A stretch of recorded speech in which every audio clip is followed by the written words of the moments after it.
Hello and happy Friday. Welcome back. Welcome back. It's Bookwormy and Valerie Monroe. That's right. Here we are once again. So happy to be with you tonight reading. We've been reading Down the Swale. Things were getting very interesting. That's right, Bookwormy. Let's recap. Brogdon was in John and Elaine's house, and he had just discovered a Loch creature named Maggie living in their basement. I can't believe that's what was down there. And Elaine had just come down to tell about how she had been a scientist who worked with unusual creatures. And she was telling how she met Chessie, another Loch creature, while she was a young girl. So we're going to go back to that part. They had just said that this part would be a little disturbing for Brogdon and that he was too young to hear it. And Brogdon said, "No, I'm almost 13." He said, "I am 13." And he was old enough to hear it. I don't know if you're old enough to hear it. I'm a very old, wise bookworm. How old are you actually? I am not sure. Do you think you're old enough to hear this part? Oh, yeah, let's read the book. All right, we're going on to the next part. Please tell me what happened. Elaine studied him intently. Perhaps she was thinking of everything Brogdon had told her about his adventures falling down the swale and how brave he'd been. In any case, she nodded solemnly. Okay, then. So I was saying how Chessie had been visiting with me by the dock for about a week. Some days she'd tell me stories about the different kinds of sea creatures: mermen, mermaids, kraken. Some days she'd just float nearby while I read my books. It was the most magical feeling, having her there close to me. It was late in the evening, around dusk, on the day everything went wrong. I had been tossing chunks of leftover chicken from my dinner to Chessie, and she was showing off her long neck as she caught them. And then, do you remember I told you about the fisherman who traveled up and down the lagoon? Well, a small crabbing boat was making its return trip up the lagoon toward us, but Chessie and I were so engrossed in our game, we didn't notice until it was about 10 or 20 feet away. And by then it was too late. Deep lines crossed Elaine's forehead as she recalled those events. One of the men on the boat had spotted Chessie and alerted the others, yelling that there was a monster in the lagoon. Within seconds, they were upon her, casting out their lines. Some of the men were leaning over the side of their boat, frantically trying to grab at her with their nets, with their hands, anything. A few of them actually jumped overboard and swam toward her with long-handled knives. Brogdon sat in silent shock. Chessie dove deep and took off, she said. That was the last time I ever saw her. And when she was gone, the water was littered with poles and nets and long-handled knives. Elaine has made it her life's work through Kooks, to protect creatures like Chessie from the ruthless people who want to hurt them, John said. A few months ago, Kooks got wind of the fact that Morag was about to give birth to a baby in Loch he said. Maggie, Brogdon guessed.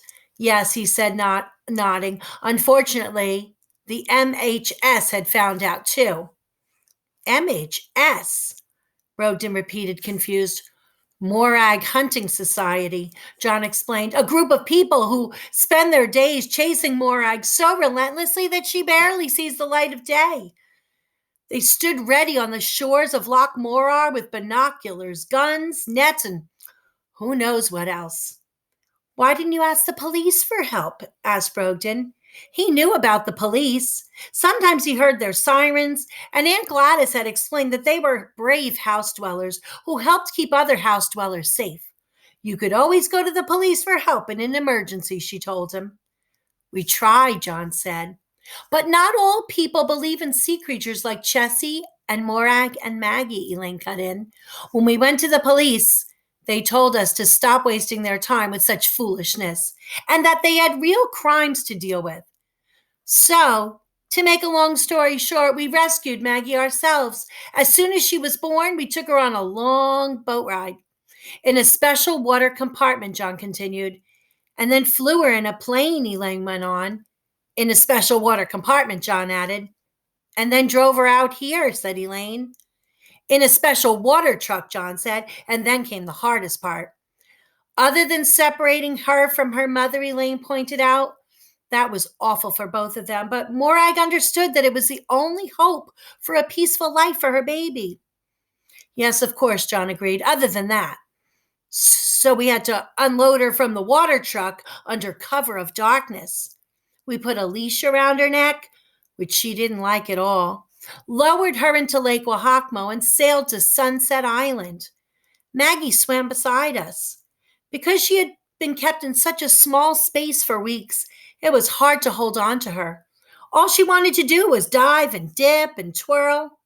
The sailboat almost capsized several times, Elaine remembered with a smile. John was trying to hold on to Maggie while I maneuvered the boat. And as you can see yesterday, I'm not the greatest sailor. I never have been.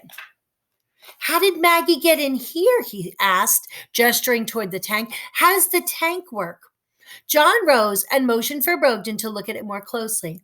See that thing? He asked, pointing toward the back. It was hard with the water being so murky, but Brogden could see a tall metal grate, an expanse of crossed silver bars.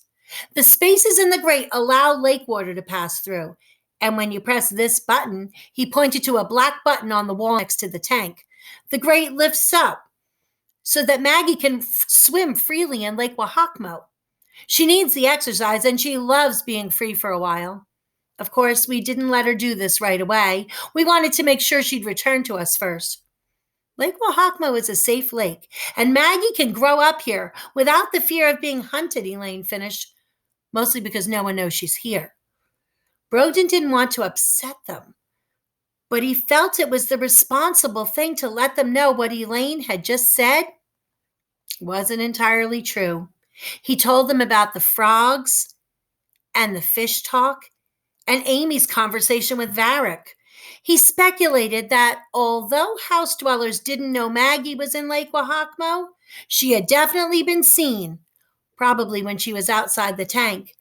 And word was spreading like wildfire among the lake's water creatures that a dangerous, monstrous creature was on the loose. Well, they're not in danger at all, Elaine said indignantly. Maggie wouldn't hurt anyone or anything. Despite her fearsome looks, she's a very gentle creature. She's the one who needs protection. They sat quietly for a moment then, watching Maggie, trilling softly, each deep in their own thoughts. Brogden wished that Aunt Hazel was with him right now, seeing and learning all about Maggie. We can continue this conversation in the morning, John said. Let's head upstairs. Like Maggie, we all need to get some sleep. Agreed, Elaine said, and off they went. And that's the end of chapter 9 in Down the Swale. I want to show you something special because it's the end of the week. This is my stuffed animal Loch Ness monster. And when I was thinking of what kind of creature would be hidden in John and Elaine's basement, I started looking all over at different kinds of water creatures. I did not make Maggie, I didn't make her come from Loch Ness, which is also in Scotland, because I figure the Loch Ness monster has gotten a lot of notoriety. And some people believe there's really a monster in there. And some people say, oh, no, it's just nonsense. You have to think about what you believe. Do you really believe there are loch creatures out there? Some people believe they're plesiosaurs, a type of water dinosaur left over from long ago days. I did a lot of research and I looked online and in books, and I found that there was a loch in Scotland, and it wasn't as well known. It's a smaller loch than Loch Ness, and it's called Loch Morar, and they actually have, some people think they have seen another loch creature in there named Morag. And that's where I got the idea. And so I'll talk more about Loch Morar and Morag as we go through the story. But this is the Loch Ness Monster. And what Elaine is saying is, you know what? Those creatures in Lake Wahakmo do not need to be afraid of her. She might look fierce, but she's really nice. So this is coming into some of my favorite parts of the story. I hope you really like it. Wow! Hello, Loch Ness Monster. Hello, Bookwormy. I hope you've had a great time reading with us. I want to get to know you better. You want to hang out over the weekend? If you stay 6 feet away, you can do that. Everybody, have a great weekend. Keep on reading. I hope you're back here on Monday with us. Please come back. We'll be waiting for you. We'll see you on Monday. Have a great weekend. Keep on reading. We love books. Keep on reading.